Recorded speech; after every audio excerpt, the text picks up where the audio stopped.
శుక్లాంబరధరం విష్ణుం శశివర్ణం చతుర్భుజం ప్రసన్నవదనం ధ్యాయేత్ సర్వవిఘ్నోపశాంతయే. హరి అవతారాలు, లక్ష్మీ అవతారాలు.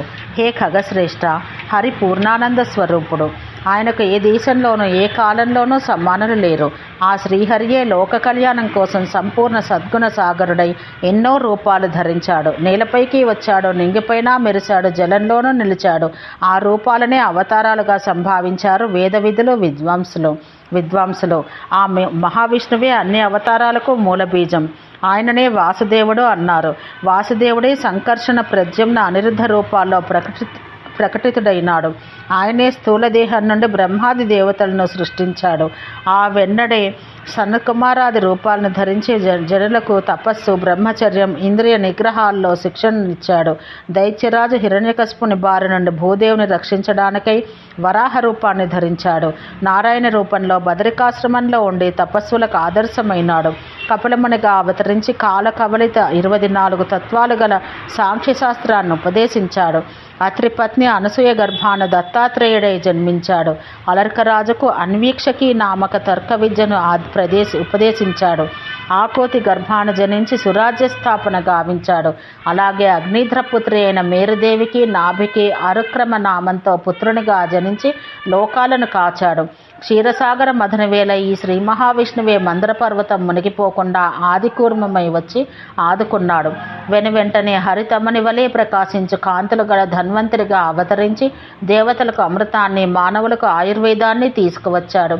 విష్ణువే దైత్యులను మోహితులను చేసి దేవతలకు అమృతాన్ని ఇవ్వడానికి మోహిని రూపాన్ని ధరించాడు. హిరణ్యకశిపుని చంపి వాని బారి నుండి ప్రహ్లాదుని, లోకాలను కాపాడడానికి శ్రీహరి నృసింహావతారాన్ని దాల్చాడు. మహాభక్తుడు, మహాదాత ఆగు బలిచక్రవర్తి దానవ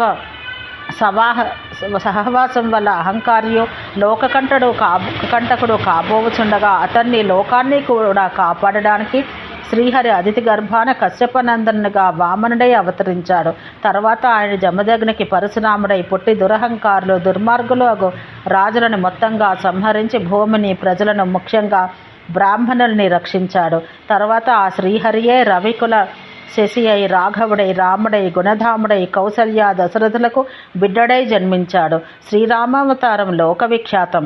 కొన్ని వేల ఏళ్ల పాటు మళ్ళా కల్పమే మారిన, ప్రళయమే వచ్చిన ఆ కరుణా పయోనిధి దాశరథి చరితాన్ని కవులు పాడుతూనే ఉంటారు. ఈ అవతారంలో స్వామి రావణ, కుంభకర్ణాది కొన్ని వేల మంది రాక్షసులను సంహరించి మానవ జాతిని కాపాడుటే కాక సంపూర్ణ మానవ జీవితాన్ని గడిపి ఆదర్శ మానవుడు ఎలా ఉండాలో ఆ జాతికి నేర్పాడు.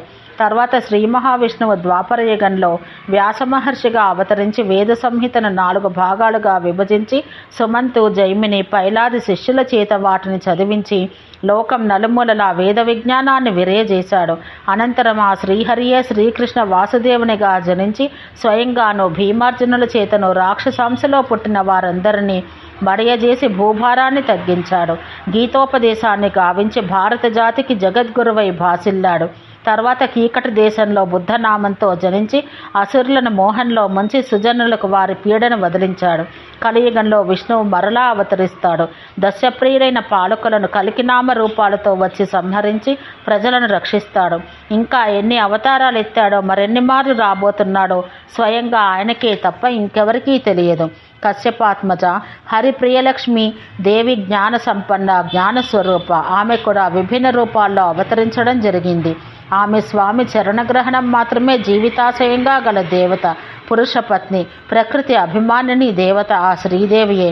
బ్రహ్మాండ స్వజనేచ్ఛ శ్రీహరిలో కదలాడినప్పుడు గుణాలను సృష్టించడానికి అనువగు ప్రకృతిగా ఆమెయే ఉద్భవించింది.